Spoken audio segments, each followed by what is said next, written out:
This channel does not promote any violent, harmful, or illegal activities. All content provided by this channel is meant for an educational purpose only.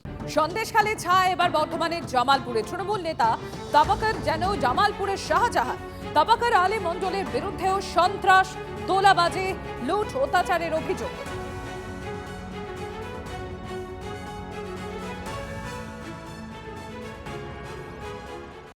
ছাত্রছাত্রীরা এখানে শিক্ষক শিক্ষিকা নেই তো আসবে কি করে? সাহস পায়নি তো কাদিকে নিয়ে জানাবে? নেতা লোকেরাই তো এগুলো করেছে, জানাবে কি করে? করেছে যে নেতা আছে আমাদের এখানে তাবারক মণ্ডল, প্রশাসনকেও বলেনি কিছুই না। স্কুল হয়েছে এইটুকুই জানি আমরা, কেন চালু হয়নি, কিসের জন্য চালু হয়নি জিজ্ঞাসা করা হয়েছে, বলছে শিক্ষক পাচ্ছি না। বালি খাদে বালি লুট হতো। কারা করতে পারে লুট? এইখানকার টিএমসি নেতা কি নাম তার? যেমন তাবারক আলী মণ্ডল, পলাশ, মালিক, তারপরে এখানে মজনু আছে, মজনু কুরবান এখানে বালি উত্তোলন করতো নদী থেকে, দামোদর থেকে।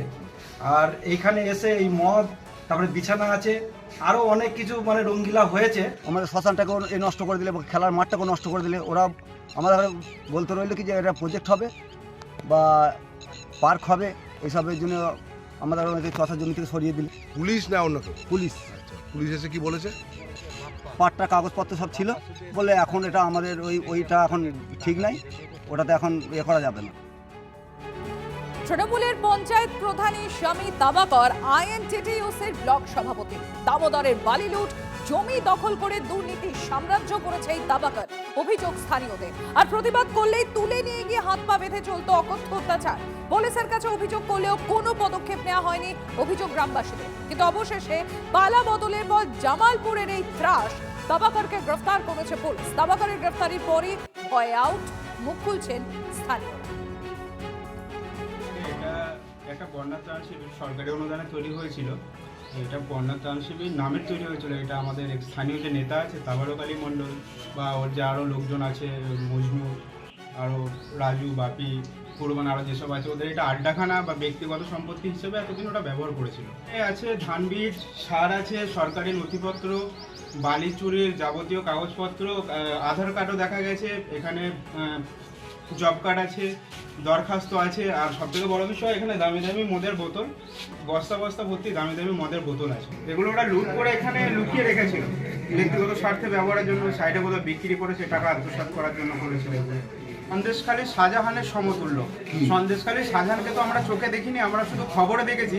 আর এটা আমাদের চোখের সামনে এতদিন এই ঘটনাগুলো ঘটে আসছে। আমরা ভয়ে কিছু বলতে পারিনি। ওই যে কিছু কথা বললি, কেউ যদি প্রতিবাদ করতো, ওখানে ছিল বকুলতলা বাড়ির সামনে, ওটা ছিল বিচারালয়, নেতার ব্যক্তিগত বিচারালয়, সেখানে নিয়ে গিয়ে তাদের উপর অত্যাচার করা ওই বকুলতলায়। তাবারক আলী মণ্ডল তৃণমূল কংগ্রেসের শ্রমিক সংগঠনের নেতা, যে সন্দেশখালীর শাহজাহানের ন্যায় এই জামালপুর এলাকার বেতাজ বাদশাহ হিসেবে দুর্নীতি করে গেছে, সরকারি সম্পত্তি লুট করেছে, সাধারণ মানুষের উপর অত্যাচার করেছে। কিন্তু ওই এলাকার মাইনরিটি সমাজের মানুষ তারা মুখ বন্ধ করে দীর্ঘদিন সহ্য করেছিল। আমরা ভারতীয় জনতা পার্টির উদ্যোগে কিছুদিন আগে তার বিরুদ্ধে অভিযোগ করেছিলাম, কিন্তু কোনো পদক্ষেপ হয়নি। বিজেপি ক্ষমতায় আসার পর সে গ্রেপ্তার হয়েছে ও তার বিরুদ্ধে তদন্ত চলছে যে সে কিভাবে অবৈধ বালি কারবার করত, সরকারি সম্পত্তি নিজের ব্যবসার কাজে ব্যবহার করত, ফ্ল্যাট সেন্টারকে সে অবৈধ কাজে লাগিয়েছে। এই অবৈধ কারবারের একটা টাকাও যার পকেটে গেছে তারা কিন্তু ছাড় পাবে না। গ্রেফতার করা হয়েছে ডানকুনির দাপুটে তৃণমূল কাউন্সিলরকে। মারধর আর খুনের হুমকির অভিযোগে গ্রেফতার করা হয়েছে তৃণমূল নেতা সূর্য দেকে। 2021 সালের ভোটের সময় এই ঘটনা ঘটলেও ভয়ে ওই ব্যক্তি, অভিযোগকারী তৃণমূল কাউন্সিলরের বিরুদ্ধে থানায় যেতে পারেননি। পালাবদল হয়েছেন, সাহস পান, থানায় যান। আর অভিযোগ খতিয়ে দেখে আজ ভোর রাতে তৃণমূল নেতাকে গ্রেফতার করে ডানকুনি থানার পুলিশ। এসআইআর এর মৃত তালিকায় নাম আসার জন্য শ্মশানে গিয়ে কমিশনকে কটাক্ষ করেছিলেন এই তৃণমূল কাউন্সিলর সূর্যদে। পরে জানা যায় যে বিএলওর সঙ্গে কারসাজি করে নিজের নাম তিনি নিজেই মৃতের তালিকায় ঢুকিয়ে দিয়েছিলেন। হঠাৎ করে এতদিন আগেকার একটা বিষয় কেন উঠলো আমি ঠিক বলতে পারবো না। এই কেসের কি ধারা আছে সেটাও আমরা জানি না। আমরা থানায় এসেছি ব্যাপারটা জানতে। নিরাপত্তা চেয়ে পুলিশের দ্বারস্থ ভাঙড়ের কোন ঠাসা তৃণমূল নেতা কাইজার আহমেদ। সিসি ক্যামেরার ফুটেজ প্রকাশ্যে এনে খুনের চেষ্টার অভিযোগ কাইজারে। ভাঙড়ে দীর্ঘদিন ধরে কোণঠাসা হয়ে আছেন কাইসার। তৃণমূল না ছাড়লেও ভাঙড়ে আইএসএফ এর বিজয় উৎসবে যোগ দিয়েছিলেন এই কাইসার। শুভেন্দু অধিকারীর সঙ্গে ছবি পোস্ট করে মুখ্যমন্ত্রীর প্রশংসাও করেছেন তিনি।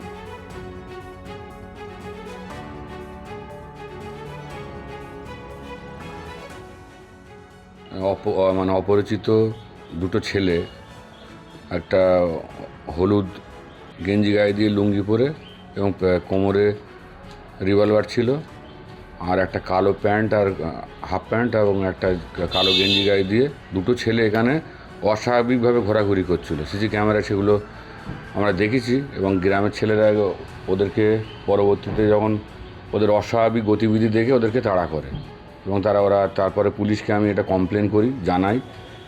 সেটা তো মানে পুলিশ কমপ্লেনই আছে। বারবার আমি এই কমপ্লেনগুলো করছি এবং প্রুফ দিয়ে করার পরে ভাঙড় থানার একটা অংশের গাছাড়া মনোভাব, তৃণমূল আমলে যারা 2 বছর ভাঙড় থানা হওয়ার পরে মানে আইসি লেভেলের চেঞ্জিং হয়েছে এবং তারা সঠিকভাবে কাজ করছে বলে আমার মনে হচ্ছে এবং তার নিচের স্তরে যারা আছে তাদের কার্যক্রম সেই বিগত দিনে যেমন ছিল বর্তমানে ঠিক তেমনই রয়ে গেছে।